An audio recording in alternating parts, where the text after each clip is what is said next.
नमस्कार। ज्योतिष केंद्र अलवर में आपका स्वागत है।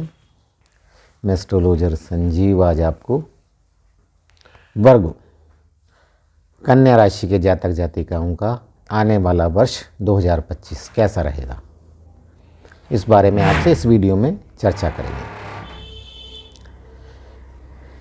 देखिए, कन्या राशि जो है वो भचक्र की छठी राशि है। ये बुध से अधिष्ठित राशि है। इसके जातक जातिका नेचुरली काफ़ी बुद्धिमान होते हैं, क्योंकि बुध को अपन बुद्धि का कारक मानते हैं। ये जो जातक जातिका होते हैं मल्टीटास्किंग होते हैं, एक समय में एक से अधिक कार्य करने की इनमें क्षमता होती है। काफ़ी बुद्धिमान होते हैं, हाजिर जवाब होते हैं।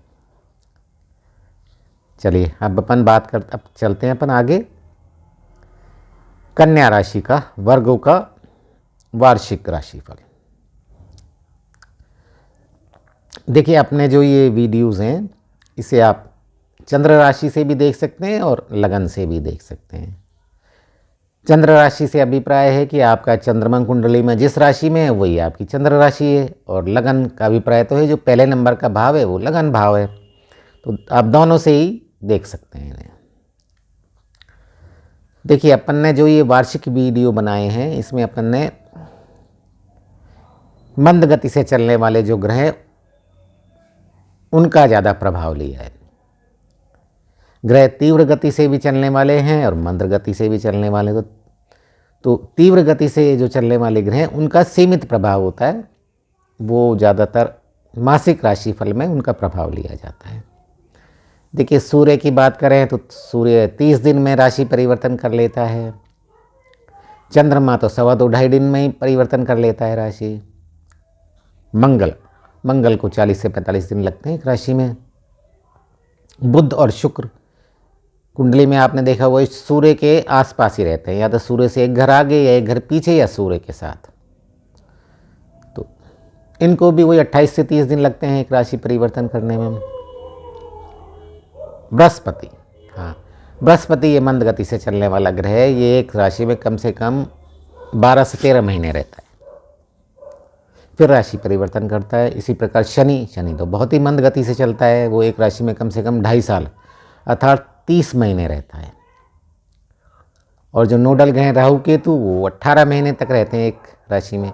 तो अपन ने जो अपना वीडियो बनाया है इसमें अपन ने बृहस्पति, शनि, राहु और केतु इनका ज़्यादा इफेक्ट लिया है। चलिए अपन ने जो इसमें पॉइंट्स कवर किए हैं वो अपन ने पहला पॉइंट्स लिया है प्रोफेशन के भी अपन ने 2 भाग किए हैं, एक तो नौकरी और एक व्यवसाय। फिर अपन ने देखा है फाइनेंशियल कंडीशन। उसके बाद अपन ने लिया है हेल्थ के बाद अपन ने लिए शिक्षा देखो बहुत इम्पोर्टेंट है। जो वर्गों जातक जातिका हैं और जो पढ़ाई कर रहे हैं उनके लिए तो बड़ा इम्पोर्टेंट है ये चीज़। Love life. उसके बाद अपन ने मैरिज का सुख कैसा रहेगा। फिर अपन ने पारिवारिक जीवन कैसा रहेगा जातक का। लास्ट में जो अपन ने पकड़ा है वो अपन ने लिया है भूमि, भवन और वाहन। देखिए, जो मिडिल क्लास अपन लोग हैं उनका सपना ये हर एक व्यक्ति यही चाहता है कि मैं जब तक जॉब में रहूं तो अपने परिवार के लिए एक मकान खड़ा कर लूं, एक व्हीकल खरीद लूं, ताकि आफ्टर रिटायरमेंट या पहले भी हमारा जो गृहस्थ जीवन है वो अच्छा चलता रहे। और सबसे अंत में अपन ने कुछ उपाय भी शेयर किए आपको। तो ये मैंने आपको बता दिया कि मतलब कौन कौन से पॉइंट्स अपन ने कवर किए हैं। आप उस हिसाब से आप चाहें तो देख लें। देखिए, सबसे पहले अपन बात करेंगे सबसे सौम्य ग्रह गुरु की। देखिए, ये गुरु है वो 14 मई तक आपके 9वें भाव में गोचर करेगा, और वहाँ से ये दृष्टि आपकी लगन पे डालेगा, 3रे भाव पे डालेगा और 5वें भाव पे डालेगा। 14 मई के बाद गुरु आपके 10वें भाव में प्रोफेशन वाले भाव में चले जाएंगे।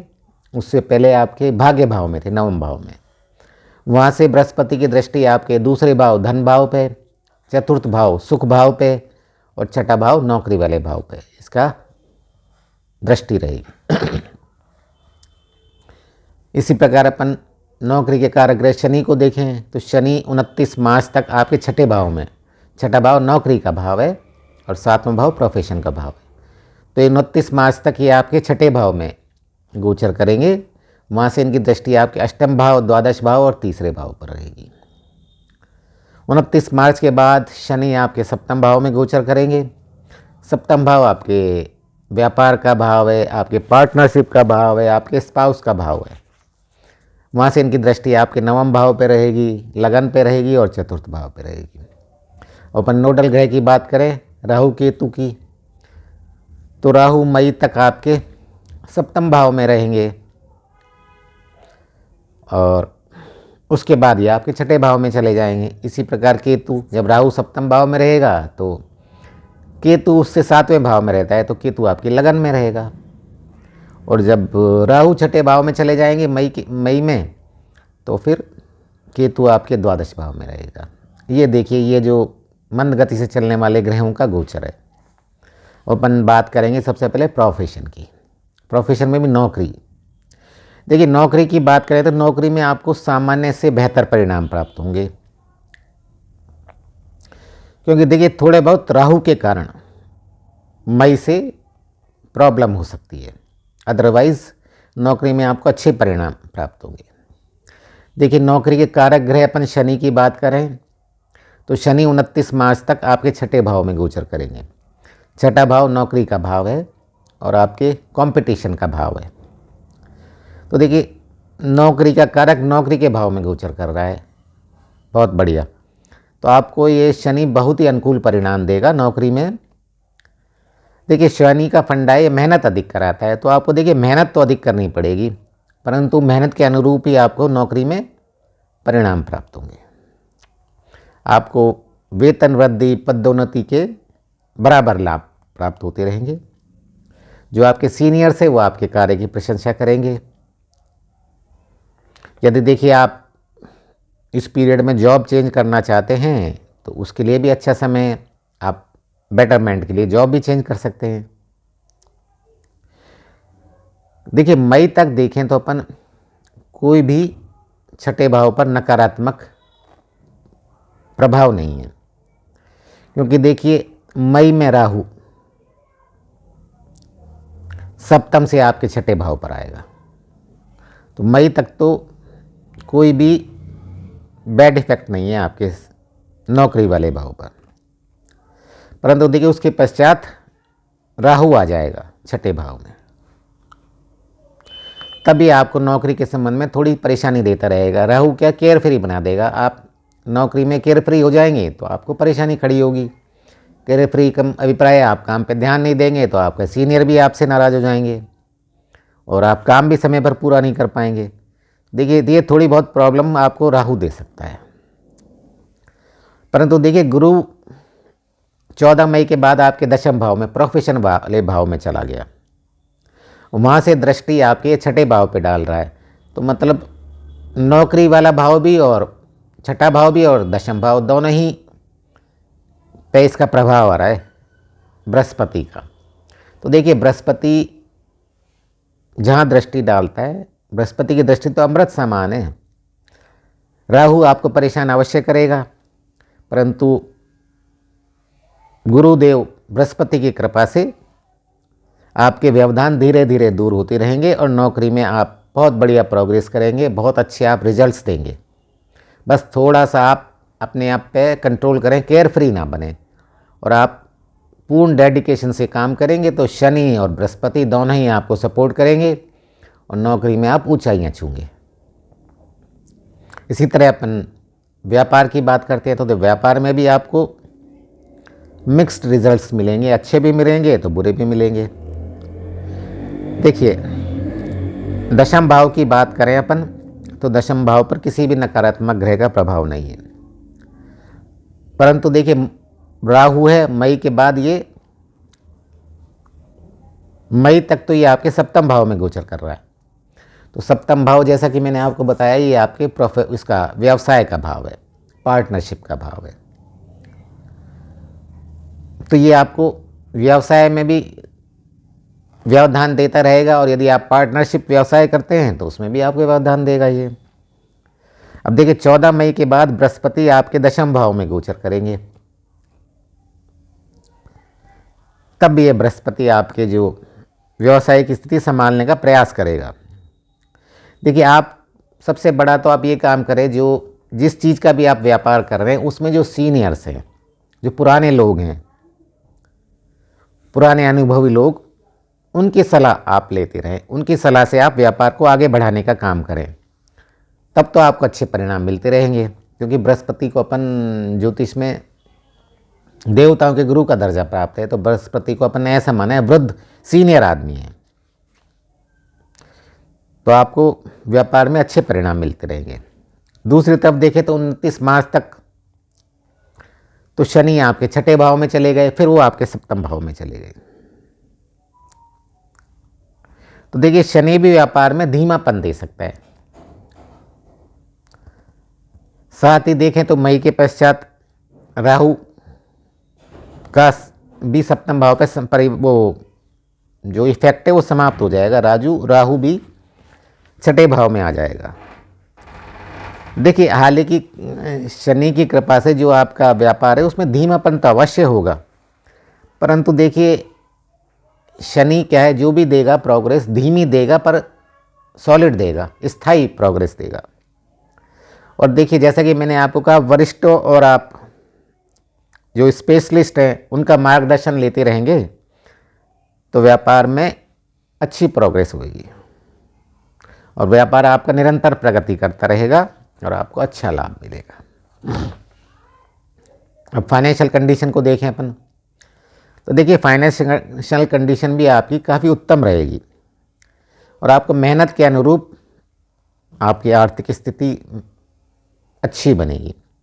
क्योंकि देखिए नौकरी में भी और व्यापार में भी, दोनों में ही आपको कठोर परिश्रम करना पड़ेगा। देखिए धन के कारक ग्रह जो गुरु हैं वो 14 मई तक तो आपके नवम भाव में गोचर कर रहे हैं, अर्थात भाग्य भाव में। तो आपका भाग्य भी और ये धन का भी कारक है, तो आपका भाग्य भी आपका साथ देगा। और अपन देखें तो देखिए दूसरा भाव तो धन भाव है और 11वां भाव आय भाव है। तो इन दोनों ही भावों पर लंबे समय तक कोई बुरे ग्रह का इफेक्ट नहीं आ रहा। तो आपको जो मेहनत करेंगे उसके अनुरूप आपको अच्छे परिणाम प्राप्त होंगे और आप अच्छा धन अर्जन करेंगे। पूरे वर्ष आपका जो कैश फ्लो है वो भी बड़ा अच्छा बना रहेगा। 14 मई के बाद बृहस्पति जब आपके दशम भाव में गोचर करेंगे तब बृहस्पति की आपके धन भाव पर, दूसरे भाव पर दृष्टि रहेगी। देखिए बृहस्पति की दृष्टि तो अमृत समान है और धन भाव पर दृष्टि डाल रहा है, तो इसका अभिप्राय है आपके धन में भी वृद्धि होगी और धन संचय भी भरपूर होगा।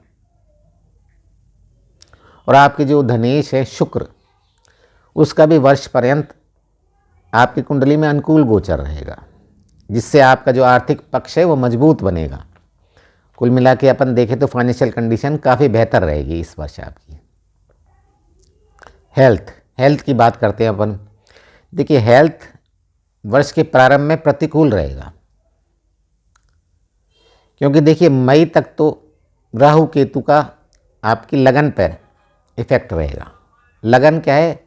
अपन स्वयं है लगन, तो आप पर इसका इफेक्ट रहेगा। तो मई तक तो केतु लगन में गोचर करेगा, तो ये हेल्थ के लिए भाई देखिए अच्छा नहीं है। मई के बाद इनका प्रभाव लगन से ख़त्म हो जाएगा, तब आपकी जो हेल्थ है धीरे धीरे इम्प्रूव करेगी।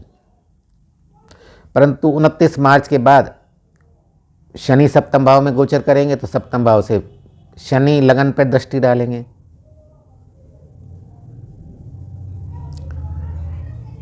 तो ये भी आपकी हेल्थ को कमज़ोर करेंगे। परंतु देखें तो 14 मई के बाद गुरु जब आपके दशम भाव में गोचर करेंगे, वहाँ से इनका जो प्रभाव है छठे भाव पर रहेगा। छठा भाव है रोग ऋण शत्रु का भाव। तो शनि की अमृत दृष्टि जब छठे भाव पर पड़ेगी 14 मई के बाद, तब आपकी धीरे धीरे हेल्थ में सुधार होने लगेगा। पर उससे पहले देखिए शनि और राहु केतु का इफेक्ट रहेगा तो आपके भाई पैरों में दर्द हो सकता है, जोड़ों में, घुटनों में दर्द हो सकता है, संक्रमण, भय, वायरस जनित रोग, कुछ न कुछ थोड़ी थोड़ी आपको प्रॉब्लम चलती रहेगी। परंतु मई के बाद गुरु की कृपा से सब सामान्य होने लगेगा। बस तो थोड़ा सा आप हेल्थ के प्रति जागरूक रहें, आप योगा, मेडिटेशन, एक्सरसाइज करते रहें और आप जंक फूड अवॉइड करें और डाइजेस्टिव फूड ग्रहण करें। तो आप एक्सरसाइज वगैरह करते रहेंगे तो आपकी जो रोग प्रतिरोधक क्षमता है वो बढ़ जाएगी, तो जो छोटे मोटे रोग हैं वो आपको नहीं पकड़ पाएंगे। और थोड़ा सा भी आपको परेशानी लगे तो चिकित्सक से संपर्क कर लें। कुल मिला के आपको हेल्थ के प्रति इस वर्ष जागरूक रहना पड़ेगा, कम से कम 14 मई तक। तो 14 मई के बाद तो फिर गुरु की कृपा रहेगी आप पर 14 मई तक तो आपको बड़ा केयरफुल रहना है। अब एजुकेशन की बात करते हैं। देखिए, एजुकेशन बड़ा इम्पोर्टेंट है स्टूडेंट्स के लिए।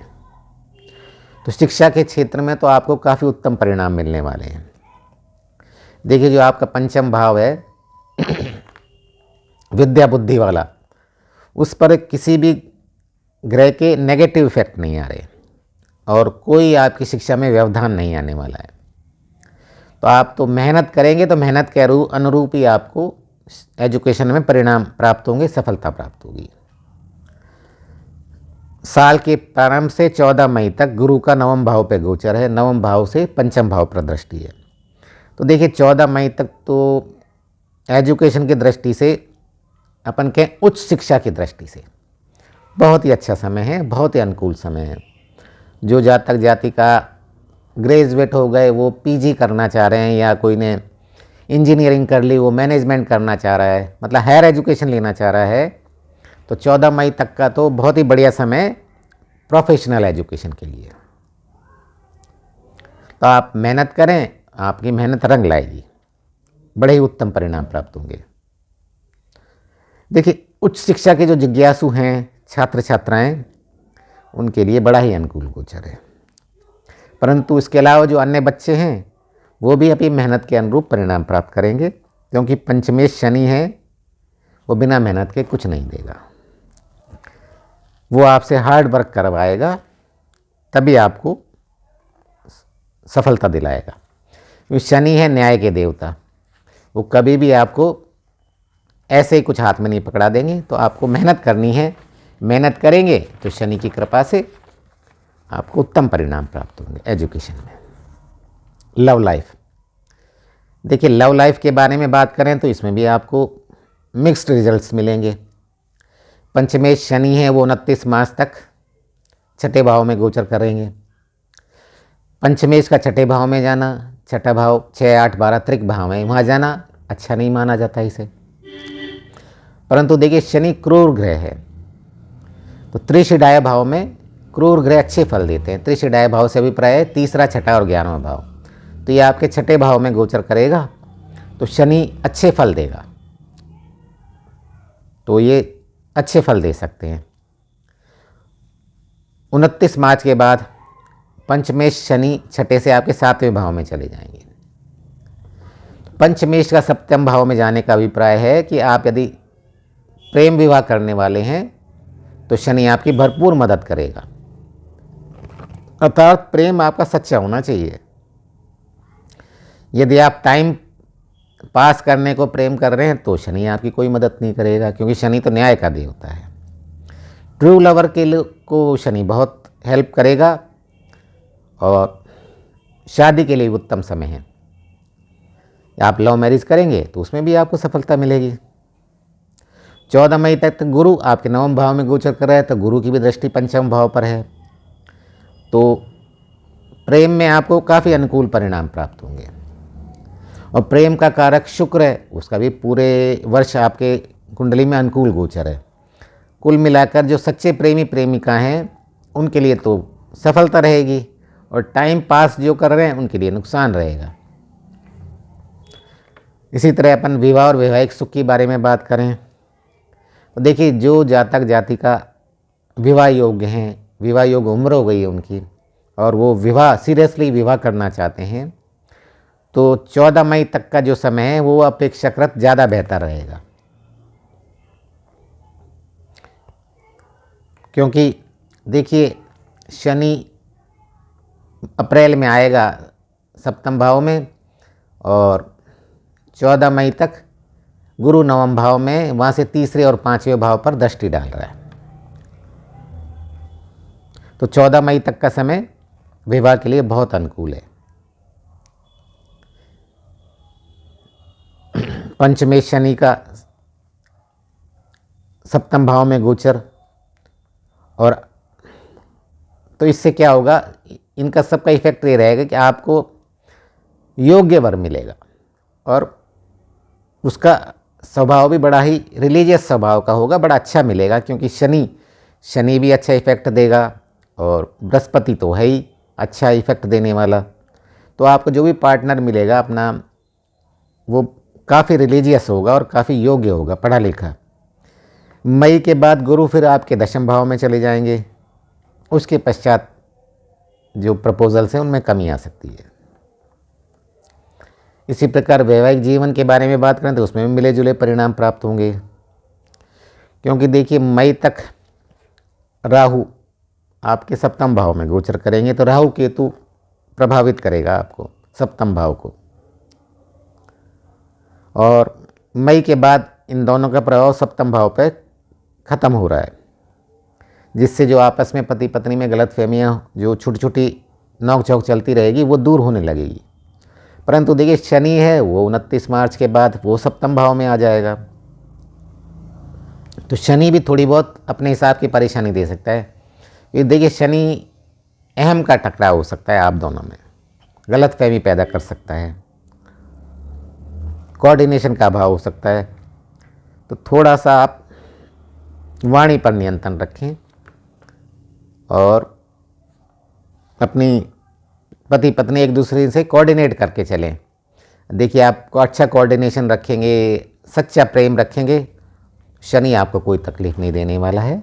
आप पति पत्नी का अच्छा कोऑर्डिनेशन बनेगा, अच्छी समझ बनेगी। शनि की कृपा से दूरगामी परिणाम होते हैं, थोड़ी मेहनत ज़रूर लगती है। अब देखिए अपन पारिवारिक जीवन के बारे में बात करेंगे। अगला जो फैमिली आपकी कैसी रहेगी।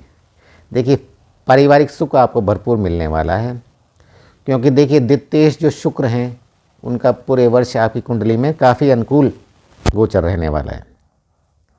फलस्वरूप आपका जो पारिवारिक जीवन है वो बड़ा बेहतर बना रहेगा। आपके परिवार के सदस्यों का आप बड़ा अच्छा कोऑर्डिनेशन बना रहेगा, अहम का टकराव नहीं होएगा और आप एक दूसरे का रेस्पेक्ट करेंगे। परिवार के सदस्य 14 मई के बाद बृहस्पति आपके दशम भाव में चले जाएंगे, वहाँ से इनकी दृष्टि आपके दूसरे भाव पर रहेगी। दूसरा भाव परिवार का भाव है, तो आपके जो फैमिली में है बड़े बुजुर्गों का आदर और सम्मान बना रहेगा और परिवार का जो वातावरण है काफ़ी अच्छा रहेगा। इस प्रकार अपन देखें तो परिवार में कोई भी बड़ी समस्या नहीं दिख रही है और दूसरे भाव पर जो परिवार वाला भाव है उसी भी किसी भी ग्रह की प्रतिकूल गोचर नहीं हो रहा। तो कुल मिला के पूरे वर्ष आपका पारिवारिक सुख अच्छा बना रहेगा। गृहस्थ जीवन की बात करें तो देखिए गृहस्थ जीवन 29 मार्च तक तो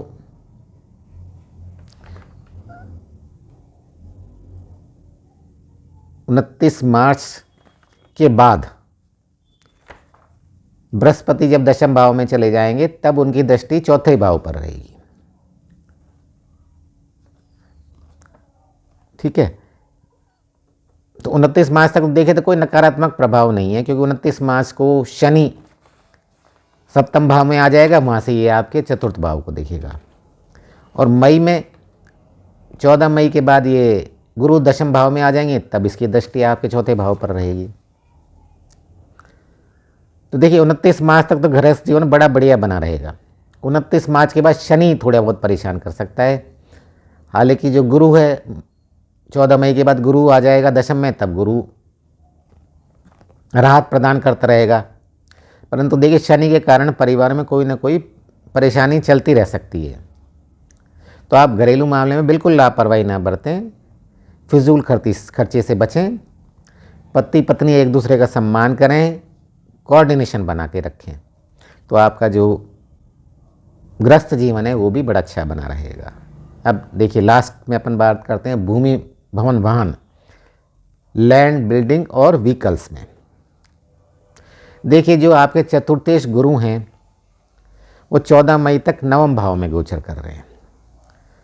तो देखिए बड़ा अच्छा गोचर है, चतुर्थेश आपके नवम भाव में गोचर कर रहे हैं। मतलब चौथा भाव तो केंद्र का भाव है और नवम भाव त्रिकोण भाव है, तो आपके केंद्र भाव का स्वामी त्रिकोण भाव में गोचर कर रहा है। तो 14 मई तक तो देखिए भूमि भवन वाहन के आपको भरपूर सुख प्राप्त होंगे।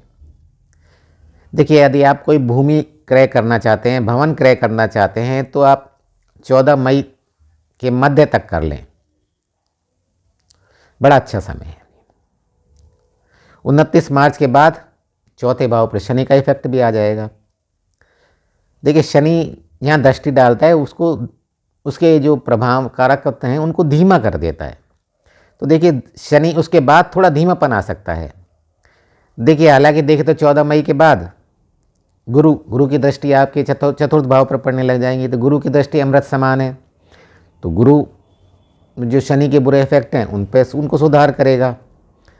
कुल मिला के ये है कि अच्छा समय है, भूमि भवन आप क्रय कर सकते हैं और उसको आप बना सकते हैं। यही सेम चीज़ आपके व्हीकल पे भी लागू होगी कि आप व्हीकल क्रय करें। तो देखिए 14 मई तक का तो बड़ा अच्छा समय है, आप व्हीकल खरीद लें। आप व्हीकल खरीदने की स्थिति भी बन रही है, और बीच में शनि की वजह से थोड़ा धीमापन आ सकता है। अदरवाइज़ भूमि भवन वाहन का इस पूरे वर्ष आपको भरपूर अच्छा सुख प्राप्त होगा। कुल मिला के नट शैल में देखें तो बड़ा ही अच्छा गोचर है। देखिए ये जो कन्या राशि है वो बुध से अधिष्ठित राशि है। तो मैं एक भगवान गणेश का मंत्र आपके समक्ष बोल रहा हूँ, जो मैं स्टार्टिंग में नहीं बोल पाया, उसके लिए क्षमा प्रार्थी हूँ। वक्रतुंड महाकाय सूर्य कोटि संप्रभु निर्विघ्न कुरु मैं देव सर्वकायेषु सर्वदा। बोल गणेश भगवान की जय। देखिए यदि आपको, ये थी मेरी रीडिंग कन्या राशि के लिए, वर्गों के लिए। यदि आपको मेरा वीडियो पसंद आए तो मेरा आपसे करबद्ध निवेदन है, आप हमारे इस चैनल को, जो कि एक नया चैनल है, इसको अधिक से अधिक संख्या में सब्सक्राइब करें, 15-20 फ्रेंड्स जोड़ें और हमारे वीडियोस को हमेशा की तरह लाइक एंड शेयर करते रहें। अब उपाय रह गए, उपाय और मैं आपको बता देता हूँ इसके समक्ष। देखिए क्योंकि कन्या राशि बुध से अधिष्ठित राशि है, तो आप पन्ना एमराल्ड पन्ना धारण कर सकते हैं। देखिए पर पन्ना आप तभी धारण करें जब ज्योतिष की सलाह पर, ऐसे आप धारण ना करें। देखिए राहु केतु का जरूर थोड़ा प्रतिकूल गोचर है, तो राहु केतु के लिए आप ओम राम राहुवे नमः का जाप करें, और केतु के लिए ओम केम केतुवे नमः का जाप करें। राहु के लिए आप माँ दुर्गा की आराधना करें और केतु के लिए आप भगवान गणेश की आराधना करें। राहु के लिए आप स्ट्रीट डॉग की सेवा करें और केतु के लिए आप गरीबों को कंबल बांटें। तो ये आप छोटे छोटे उपचार करें राहु केतु के लिए, बड़ा अच्छा है। शनि का भी आप उपचार कर सकते हैं। देखिए शनि के लिए आप, क्योंकि 29 मार्च के बाद ये सप्तम भाव में जा रहा है, तो इसके लिए भी आप उपचार करना चाहें तो करें। शनि के लिए आप पीपल के पेड़ में तेल का दिया जलाएं, शनिवार को जला लें। ओम शम शनिश्चराय नमः का आप जाप करें। शनि मंदिर में भी आप तेल चढ़ा सकते हैं। आप गणेश भगवान की आराधना करें, जैसा कि मैंने आपको बताया है। आप बृहस्पति के लिए माथे पर केसर का तिलक लगावें। आप ओम नमो भगवते वासुदेवाय नमः का जाप करें। हल्दी के पानी से स्नान करें। छोटे छोटे उपाय हैं, आप करेंगे तो भोलेनाथ की कृपा से ये वर्ष आपका बड़ा अच्छा बनेगा। जय भोलेनाथ।